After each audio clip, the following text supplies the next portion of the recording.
Hello, friends and enemies, heroes and villains. Welcome to Epic Realms. Today's guest is an author, freelance writer, and teacher. Her newest book, Captain Marvel, Karen Danvers Declassified, is now out. Please welcome Kelli Fitzpatrick to Epic Realms. How are you doing? I'm doing great. Thanks for having me, Nick. I'm very excited to have you on. You've got all kinds of really cool stuff that you're working on, that you've worked on, that you have maybe coming down the road. So before we get to any of that, I want to rewind a little bit because I usually like to rewind at the beginning of the show. And I want to look back.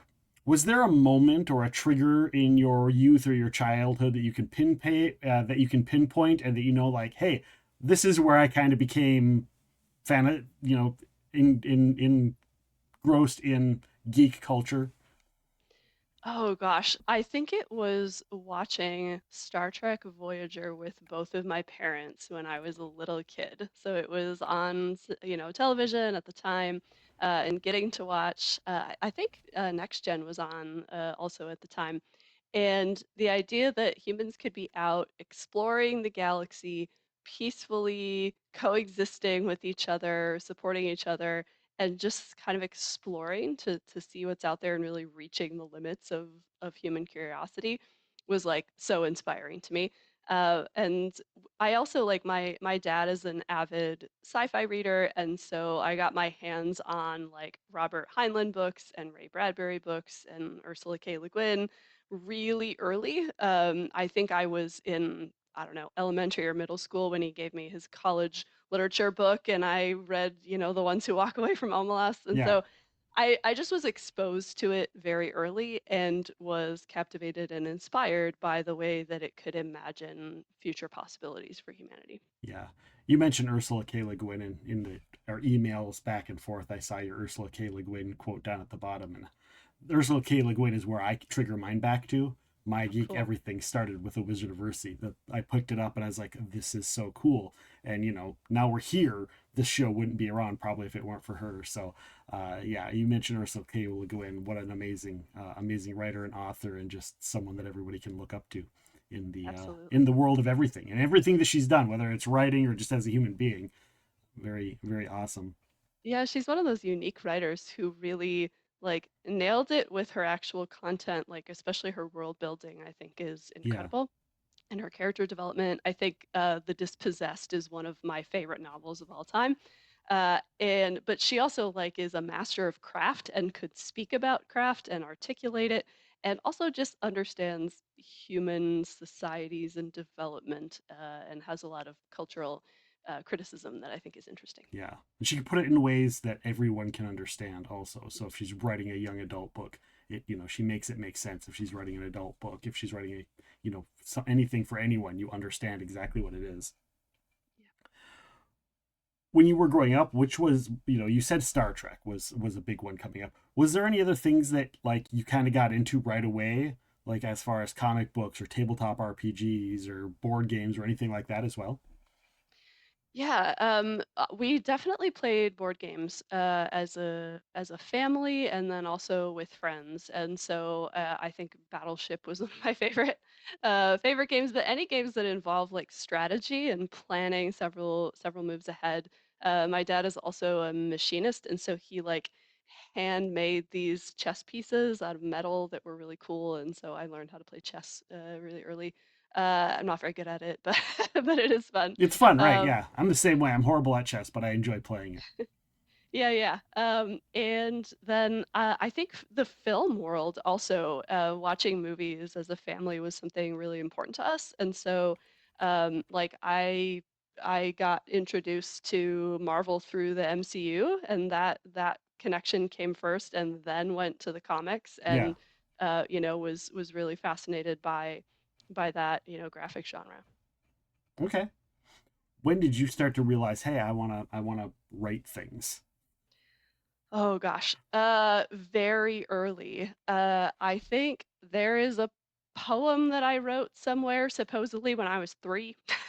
I don't know about this, but and so I just when I was a kid, I loved writing down stories and making up make-believe worlds and things.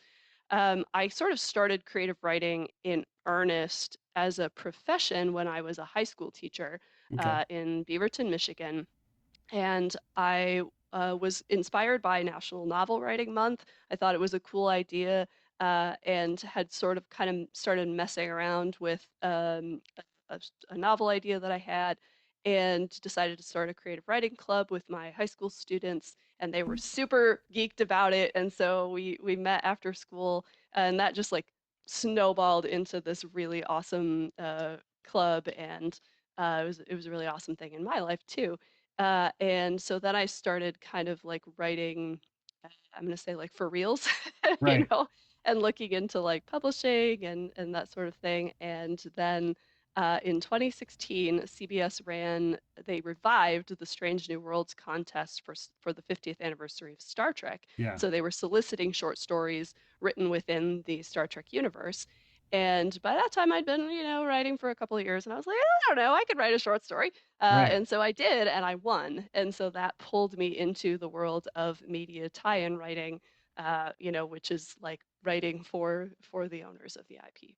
Well, that's really cool. And to do it with something you started with the Star Trek, right? You started with Yeah, Star Trek, and here you are writing a story for Star Trek and winning that. That's kind of a really cool tale to like follow the things that you love and stick with the things you love. absolutely. Like it's full circle, and dreams do come true. So you mentioned, you did this with school, your school and teaching. Where in your point did you go, I want to be a teacher? Was that right away? Was it like trying to figure it out in college, or was it just like I'm going to be a teacher and that's my plan from the very beginning? Uh, I think I figured this out late in high school because I ended up doing a lot of peer mentoring and Okay. tutoring and working with other students and helping them with their learning. And I just really enjoyed explaining concepts and especially working with writing.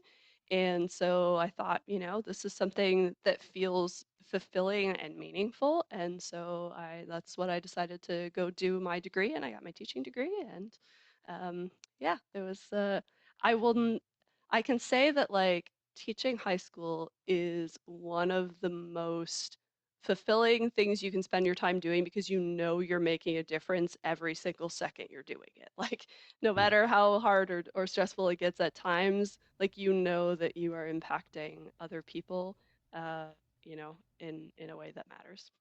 Was your focus on English and writing? Because I know some people, they're like, I'm going to do this with a major in whatever. And then at the end of it, they're like, well, I'm only this far away. I might as well qualify to be a teacher. And then they go and become a teacher. Was that kind of how it worked for you? Or because you were in high school, like, I want to teach, did you just like everything was teacher focused and all of the genres and all of the different types of classes? Yeah, so I went into the degree knowing that I was going to get a degree in education. But the way that my university set it up was that you basically do a whole degree in your major. So mine was English, and then I had two minors in communication and theater. And then you do your education coursework after that. And so Okay. it's a very full, heavy degree. But it also prepared me pretty well, to then step into the classroom. So. Okay. When you're doing the school and you're doing the writing, how do you balance the two? Or do you just have to wait till like the off season, air quotes, the off season of teaching in order to work on the writing?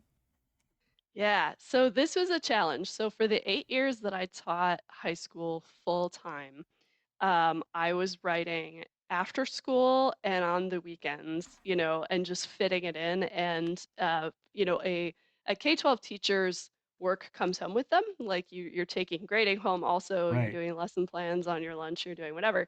And so that was a challenge, but I accepted the challenge and still managed to, fit in a lot of cool projects. Um, and then eventually I sort of got to a point where I knew I had been doing a lot of short story writing. I'd been writing essays, like analyses of sci-fi pop culture, and I wanted to make the jump to novels. That's where I had started, but quickly realized that like figuring out that long form on my own was very difficult, and I really needed time to focus on it and some guidance. And so I decided to apply to MFA programs in creative writing, and to go to grad school. for creative writing. And so that is what I did, and that is how I ended up at Iowa State University, and I did my MFA there, which was awesome. It was also like interesting timing because as part of that degree, you have to write a novel that is of publishable quality. That is sort of your final project, your thesis Yeah. to pass the degree. And I was doing that. I was in the middle of writing that novel when I got the call from Marvel offering me the book deal for Carol Danvers. And so I had to write two books at the same time. So it was Oh um, man. it was 6 months, 6 months to a year of very, very intense work that was totally worth it. But I really, really had to sort of buckle down and decide, okay, this is what my life is going to be like Right. for the next year. Did you or do you plan on taking the other book that you're doing at the same time and going like, I'm still going to publish this? Oh, absolutely. In fact, I am almost done with the revisions. So I'll try not to get too far in the weeds here, but for the sake of a degree, the like structure and size of the book that you turn in is often not quite, it doesn't quite align with like publishing industry standards. And so there was some revision that I had to do Okay. to it That's after disappointing. graduation, to kind of make it what is ideal for the publishing world.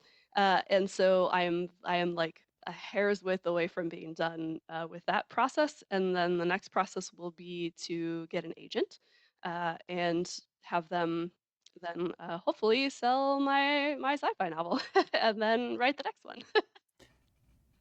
As a teacher going through and going, this is the thing they want you to have a finished product, but the finished product isn't what the real world wants. Are you like constantly like, that's not how it should be? Fix this. I mean, to some degree, sure. But I think there's some good reasons for that being slightly off. I mean, on the one hand, you have a committee of professors whose job it is to read your work and give you feedback as part of the thesis defense process. And there are very real, like, sort of human limitations on, they can't be reading 1,000-page epic because they don't have time.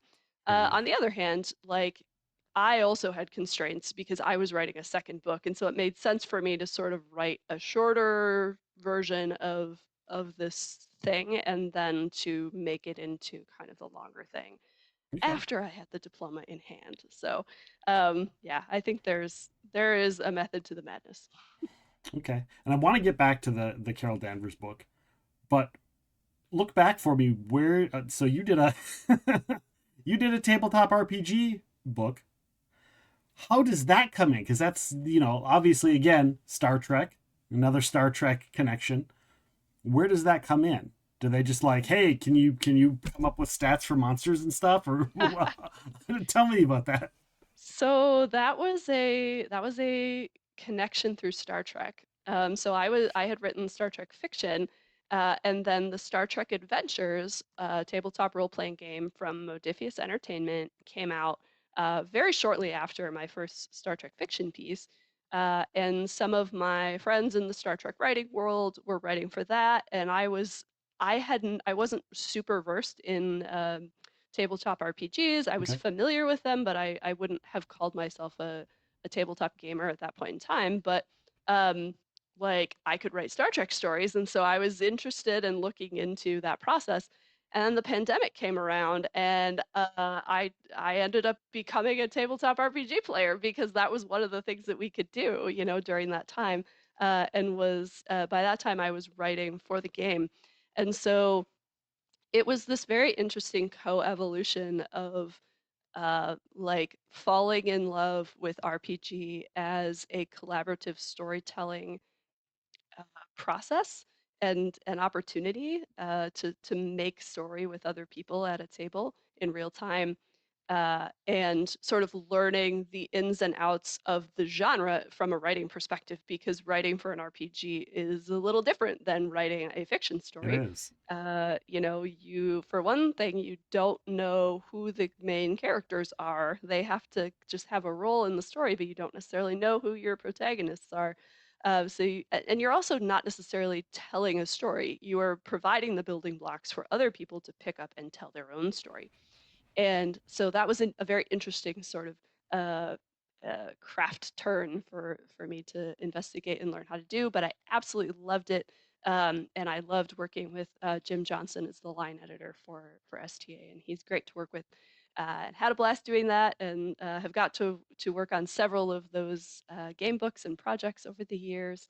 So, and I'm actually I will be teaching a group of professor friends how to play STA at the end of May. So I'm very Nice. excited. Are you going to be I the get game to master? I will be the game master, and I will be introducing them to this game. And so, yeah, it has been a fun evolution. I didn't like if you would have asked me when I first kind of started my writing career if I thought I would end up being a game writer, I would have said no. But it has ended up being a beautiful turn in my career. As a writer who is writing novels, and you mentioned the vast difference between writing for an RPG and writing novels and fiction and short stories, do you think that having that foot to learn how to write for tabletop role playing gives you more insight and helps you write short stories and novels better? Yeah, I have found that there's a lot of interplay between them. I would say one of the things I've taken from the RPG world, and I don't know if maybe some folks who have played games before can relate to this, but sometimes you have amazing character moments where the whole circumstance has just set up this character to make a very interesting choice. Maybe it's a really difficult choice. Maybe they have to face something uncomfortable, and it's just this beautiful moment of revelation and decision. And whatever the fallout is of that. And so those are also some of my favorite moments in fiction, but I think writing them, trying to set up opportunities for them as a game writer so that the GM and players can then take those and actually turn them into character moments has maybe made me more aware of like what are the ingredients of this, you know? Like what are the backstory hooks or the uh, plot hooks or the tension or the stakes or whatever that have to be present for those moments to happen. And so it has caused me to sort of deconstruct the, the elements of like plot and character development a little bit. How much of time have you spent being a game master for games now at this point? Um, I have not a huge amount, but I do it occasionally at conventions where I'll run usually a module that I have written, and it's usually with folks who are new to the game, and that gives me a lot of information as a writer about how they relate to the content, how they respond to it. Um, and then I also use games in my teaching now. So I currently work for Iowa State University, and I teach some honors courses, and some of them involve games. So I've taught a class on game writing and design, and I will sort of teach the students how to game master, but then also how to write for these things. So um, yeah, and then of course I have my own personal gaming groups Right. that we play board games and role playing and such. So I think I have played more than I have GM'd, and I've definitely written more than I've done anything. Yeah. Um, but it's a unique skill, and I respect it deeply because it requires a whole lot of improv and prior planning. Yeah. The reason I ask that is most of the guests that we have on here, they role played long before they were a writer, long before Mhm. they were a writer for RPGs or novels or any of that kind of stuff. So it's really interesting to see someone who was writing and then learned about RPGs and started writing for RPGs because of the novels and vice versa, and then learning to game master. Do you think that you've learned something in your game mastering that also helps apply to your writing novels and such? Yeah. Um, I think one of the things is just that the reader is a participant in making the meaning of the story. And that's true for fiction as well as for games. So obviously in a game, the game master can have whatever plan they want. the players are going to bring part of the story and the decision making, as well they should, right? It's collaborative. And I think sometimes as a writer we think about just handing a finished thing to the reader, but the reader is the one who is bringing their willingness to suspend their disbelief, to track the different things that are happening in the book. They're bringing their background to it. They're envisioning the story, in their own way. And so it really is a collaborative act, writing and then putting a book out into the world. You are trusting someone else to do the second half of that experience of reading something. Yeah. Shifting gears a little bit, you've done a lot of anthologies so far, talking about writing and stories. Are these anthologies coming to you? Are you going to them? Are you seeing a post like, hey, we're looking for writers for an anthology? Which of them, all of them, some of them apply to you? Yeah, this is kind of a mix. So I will say that, like, at least for my experience, because my first publication was an official licensed Star Trek product, that got me a lot of, I guess, attention up front. And so other folks read my story and were like, oh, I'm doing an anthology of essays about Star Trek. Would you like to contribute something? And then I did that one, and then somebody else saw it and said, oh, I'm doing a project about blah, blah, blah. Do you know anything about Firefly? Do you want to do this? And so it kind of was like dominoes of invitations to contribute to things. And I am very lucky and grateful to be part of a really good like sci-fi writing community that sort of, they look for opportunities to pull in the new generation of sort of up and coming writers. And so many of the projects that I've gotten to work on have been through invitation. Some of them have been through, hey, I heard about this thing and I reached out to them and said, do you need a story about blah? Okay. And or do you have space for an essay, in this thing? And um, uh, some of them have been, cold submissions, but usually it's sort of like you come across an opportunity, through your various networks, or you hear about someone who's doing a cool thing that you want to be part of. Yeah. Are you willing to do anything as far as tie-in fiction goes, or as far as anthologies go? If somebody comes across you, you're like, yeah, sure. Or are you like, I just want to do mostly sci-fi or mostly, fiction-based stuff that I enjoy? Yeah, that's an excellent question. I think I'm very open to exploring new genres. So, for example, I was invited to contribute to this book, which is a anthology of space westerns from Baen Books, and I had never written a western flavor anything. When I was invited to that, I had written sci-fi, Right. but I love Firefly and that sort of genre, and so I was like, yeah, I'll take a stab at it. And loved it, and so then I got invited to do an actual western, um, later on, and Right. I wouldn't have thought that would be a genre that, um, I would enjoy as much as I did, kind of a historical fiction genre. So I think the answer to that is I'm very open to trying different things. There's going to be some things that are just a no. I'm not a huge fan of horror, or like maybe really violent stuff is not my jam. But Right. um, there's a lot out there in sort of the speculative or genre fiction umbrella that I'm going to be interested in doing. Yeah. And that one book you showed us was Last Trade Out of Kepler, correct? Yes, it is Last Train out of Kepler 283C, and it is all space western. So if you like Firefly, it's like a bunch of Firefly-esque stuff.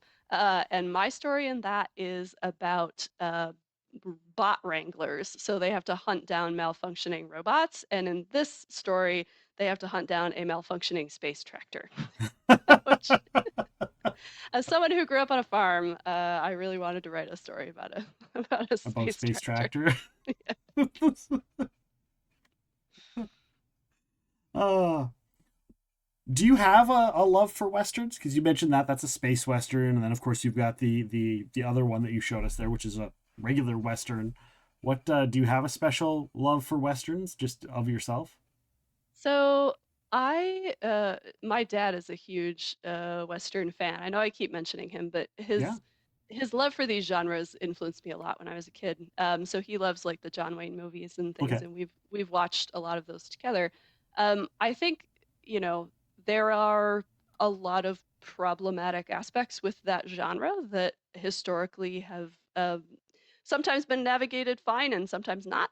And But I think the aspect of it that I find interesting is this aspect of like exploring the unknown Yeah. and finding yourself maybe on the edge of civilization, however you want to define that, maybe Right. outside of the reach of easily accessible resources, and maybe you have to make stuff up and figure stuff out together because maybe there's not a super coherent, let's say, justice system or power system in existence, and maybe you've got different groups that are vying for control.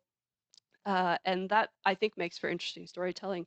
The particular aspect that I like about it is kind of subverting the traditional tropes. So the two stories that I have written in that genre so far have featured women as the main characters and are maybe kind of pushing back on who should have access and control of certain things. So yeah, I think it's a subvert the tropes and keep the exploration Okay. is uh, is the part of it that I find interesting. I find it fascinating because there are so many people who have been fans of westerns and westerns and pop culture westerns, whether it's novels, books, video games. You get the Red Dead games, but I expected there to be more in pop culture, in modern pop culture, as far as westerns go. Do you feel that that is a something that could be coming, or do you think that that's just pretty much still on that edge of not being a mainstream thing as much anymore? That is, I think, hard for me to tell. I'm not deep enough in the genre, Mm-hmm. but I think like whatever whatever way forward that the genre goes has to reckon with the past Right. of, colonization and how are we representing groups and whose stories are getting told and why and all of this. But I think the closer and closer humanity gets to colonizing space and other planets, like these are stories that we need to think through, and these are problems that we need to consider. And so that's kind of where the interest in it lies for me. Okay. And that Western book of yours is the Silverado Press presents Western stories by today's top writers. Right? Yes. Oh, and just a note, Yes. that one is a sort of regular Western historical fiction, but I did slip in some science history because in that one, the main character is protecting the transport of a telescope that is on its way to a space observatory. So Awesome. And I think that one comes out in July, if I'm not mistaken. that one is already out. That That one one is out. came out Okay. in March. Yep. Okay. Okay. Sounds good. Just making sure. Just wanted to make sure. Um, what about you? You've got other books as well. The Outside In, right? Yeah, so I've gotten the privilege of working with ATB Publishing on several of their outside in anthologies. And this is a series that is edited by Stacy Smith. And the idea here is they take an entire sci-fi series, like a television series, all the episodes, and they get one writer per episode to write a short little essay or a creative piece that somehow reveals something interesting about that episode that even a super fan might not know or would at least find fascinating. And so these books are huge in scope. You've got all these different perspectives, Right. and you can go find your favorite episodes and learn something cool about them. And so in the past, I contributed to Outside In Makes It So, which is about Star Trek The Next Generation. Right. Outside In Gains a Soul, which is about Angel and Firefly. And I wrote about the RTAM sessions, which was like a little side thing that they did for Firefly tie-in. And then the new one that's coming out is Outside In Can Live With It, which is about Star Trek Deep Space Nine. So I, of course, am writing about Keiko, the episode In the Hands of the Prophets, in which Keiko fights with Kai Wynn over whether or not we should teach scientific perspective in public school systems. So These are super fun. A lot of the proceeds go to charity, and I think it's a neat thing for like a collector or a super fan to have because you're not going to find this much insight in one place anywhere else. How do you, if you're not a super fan, if you're not a collector, if you're not that, and you're asked to write for something, how do you find that thing that they don't already know? So you have to do a little bit of research. So in for the one that I wrote for Star Trek Next Gen, I was actually one of the last people that was invited, and so there was only a handful of episodes that weren't covered. And so I didn't know. It was a second season episode um, about. It's called the Ensigns of Command, and it's the one where Data has to go to this colony and convince the colonists to leave because aliens are coming and they're going to take it from you and they're going to kill you. And they have all these like they're talking past each other and it's just not working. And so I dug and did a bunch of research into the the process of how that episode was like filmed and produced and uncovered like one of the voices is dubbed in the entire like episode, and that ties in with like the theme of communication. And so sometimes we learn things in the research process that's like, oh my gosh, this is so cool. Yeah. um, so that's kind of what you can expect in those books. I find them really fascinating. What is your process for doing research, whether it's for that or novels or anything like that? What is your process when you sit down to research and information, a short story, a novel, a piece of history? Yeah, so I am a spreadsheet fanatic. So I keep it all in, Google Drive, and I have files and folders and spreadsheets, and it depends on how comprehensive, the thing is for how I have to keep track of it. But because I have a teaching degree and a writing degree, and I was a copy editor for an academic journal for a while. I keep pretty copious like citations Right. for where I'm pulling stuff from and try to keep all of my notes organized so that I can, search them. That was really important for the Captain Marvel book because it was so research heavy. I had to basically make a wiki of my own that Right. was just cross-referenced for all the different comics I was looking at. One thing talking about the Carol Danvers book, I think is really cool is like she's got so much history, right? You're talking years and years of comics, multiple writers, people maybe not following each other's canon of things that they wrote and stories, and here you have to kind of put that all together. Um, what was that process like for you, as you mentioned some of the research, trying to keep all that stuff straight and figuring out what needs to stay and what needs to go, and what will they let you stay and go? Yeah, so for Marvel, the first thing they required from me was a comprehensive outline for the book. So I had to put together this outline that would break down, here's kind of the framing device that I want to use. So like here's the reason that I'm giving for, it's part of the Declassified series. So the idea is that there have been a bunch of files that have recently been declassified on Carol Danvers, and I got to pitch why, what files and why. And so I came up with that framing device of, because she was a magazine editor, I have Jonah Jameson wanting to do like a feature special, anniversary special to revive this magazine that Carol used to edit for, and Star to be the interviewer because Star was a journalist.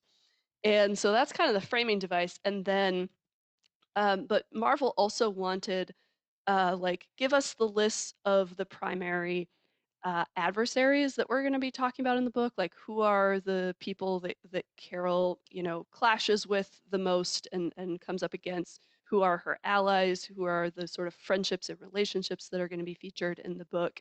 And then also like a chapter outline of what events in her life and from which canon sources do you want to put where? And so Right. they could kind of see the 40,000 foot view of here's what the book is going to cover so that they could make sure I wasn't leaving anything out and that it kind of like all fit together and made sense.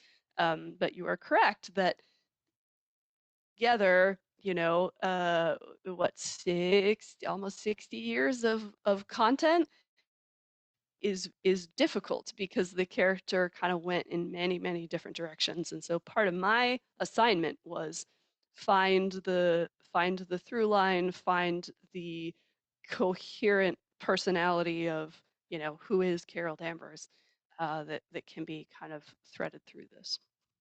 When this whole project started, were you a fan of Marvel, Carol Danvers, Captain Marvel, comic books in general before that started? Absolutely. I think this is part of why I got the job. Okay. She is by far my favorite Marvel character and probably my favorite superhero, full stop.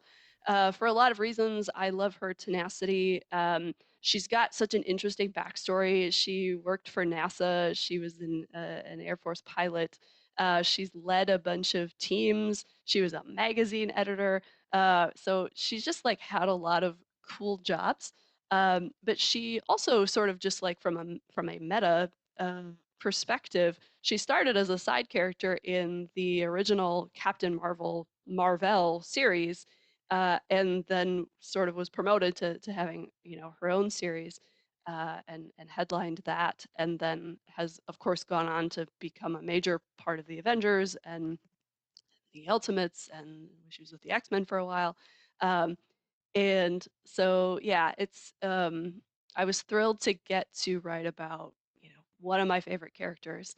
And I'm really a huge fan of especially the most recent comics writers. So Kelly Sue DeConnick's 2012 run, where this is where Carol takes on the Captain Marvel mantle Yeah. as she becomes Captain Marvel, and that's sort of like the beginning of an era for this character. And then the Kelly Thompson 2019 series, I think, did some really interesting character work and emotional work and family work.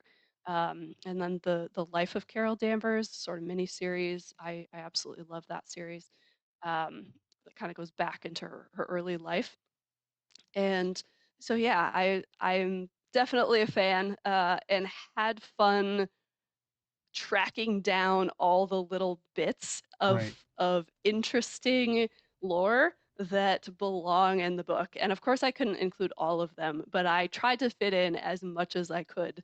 And so there is one of my favorite little corners of her experience is when she becomes a space pirate with the Starjammers. And so there's like a pirate scrapbook in in the book.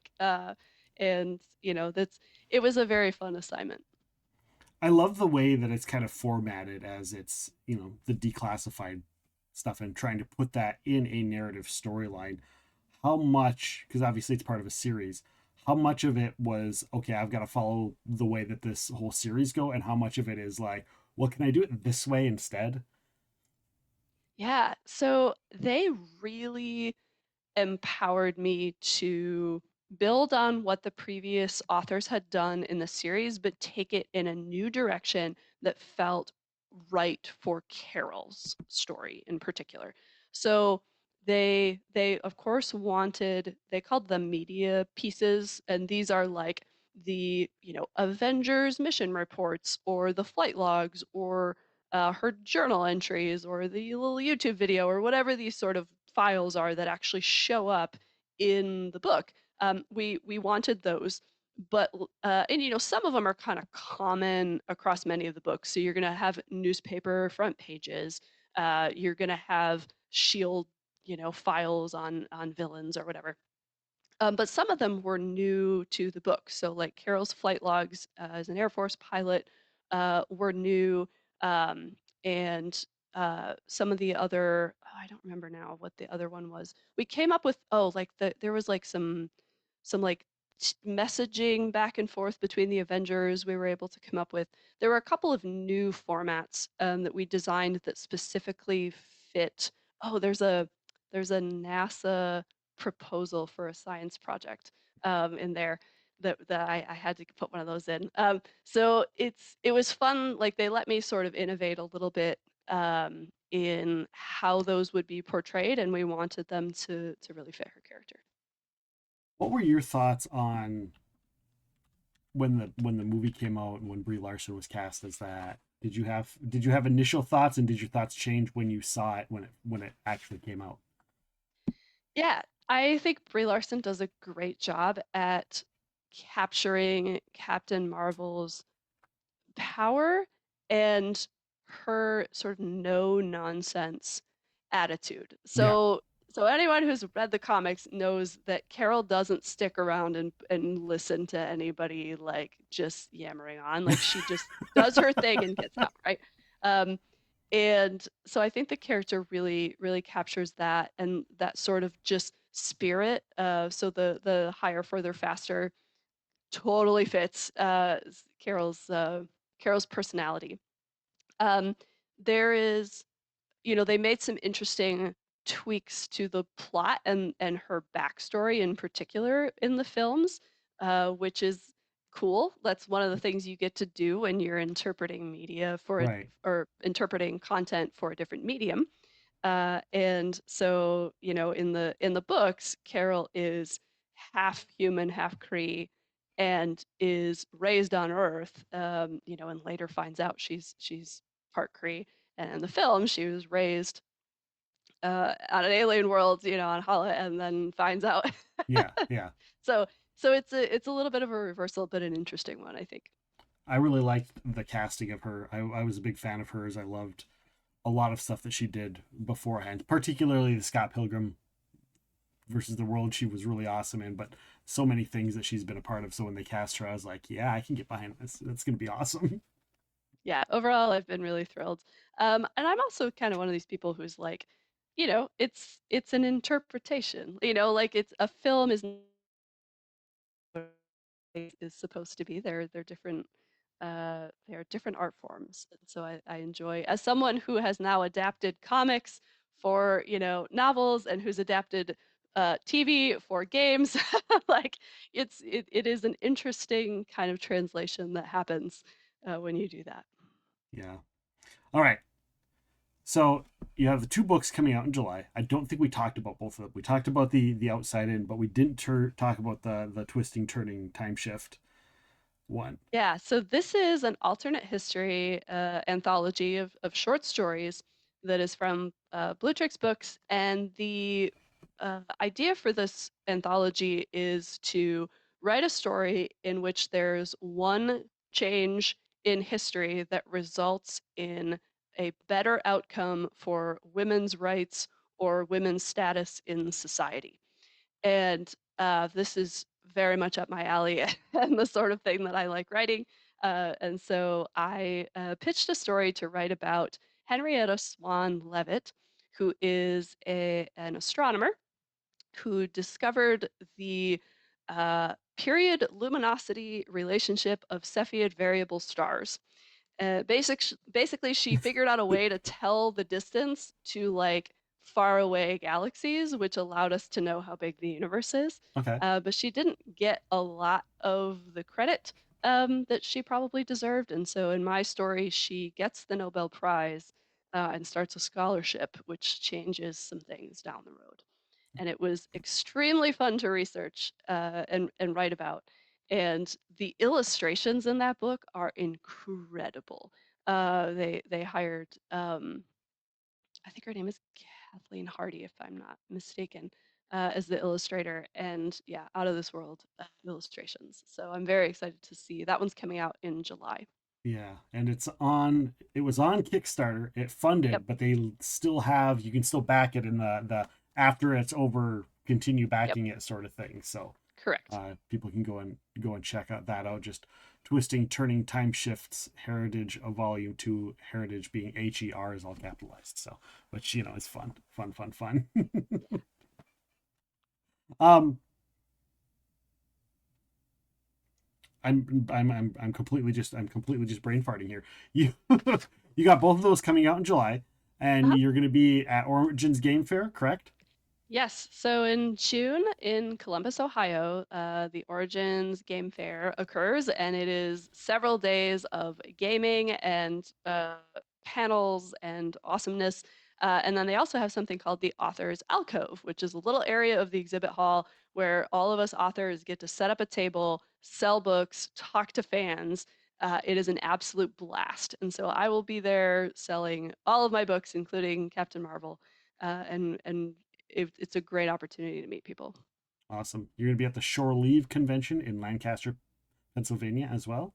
Yes, this one is heavily Star Trek themed, Okay. but not exclusively. They have a lot of media guests and such, and that one has really excellent panels and programming and a masquerade. It's a really fun time. Awesome. And then, of course, Gen Con. I don't know if I'll be at Gen Con this year, but you're going to be at Gen Con?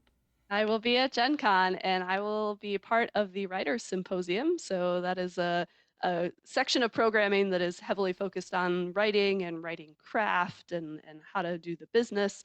In addition to, of course, you have all of Gen Con happening, all of the games. So I'll actually be teaching a couple of workshops at that one, one on flash fiction writing. Okay. Cool, cool, cool. People can find you at kellifitzpatrick.com, correct? Yep. And you're on both Blue Sky and Facebook. Kelli Fitz writes at bluesky.social ... words, a lot more words. Just go on Blue Sky and type at Kelli Fitz writes and you'll find it. Yep. Facebook /Kelli Fitzpatrick author is the handle on the Facebook over there, right? That is correct. Awesome. Do you have anything else coming up that you want to talk about, want to promote, want to make sure people know about? Oh, I guess just I've got a couple of things coming out from Star Trek Adventures that haven't been announced yet. So if you are a gamer and you're excited for Star Trek content, go check out the Modiphius website and keep an eye on, get on their mailing list because there's lots of fun stuff coming through the pipeline for that. And yeah, hopefully not in the too near future, you'll have some original novel stuff from me that you'll be able to check out. So hopefully everybody can get you followed and make sure to keep an eye out for all of the things you have coming up. I am very excited for some of the stuff you were talking about and can't wait to see what you have coming up and down the road.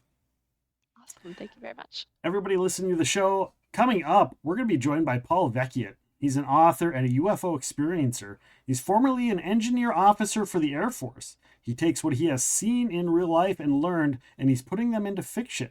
We're going to hear from him on June 2nd. That episode will be available June 3rd. We'll also see down the line the return of board game designer Mike Selinker is going to be joining us. He was the very first episode of Epic Realms, and he will be episode 100. So make sure to come and join us for that. Of course, down the road, the Cobalt City creator Nathan Crowder is going to be joining us. RPG legend Jeff Grubb is going to be here, and many, many more. So please follow, rate, review, subscribe, push all of those buttons. It helps us and in turn helps our guests. So for Kelli Fitzpatrick, I am Nick, and thank you for listening to Epic Realms.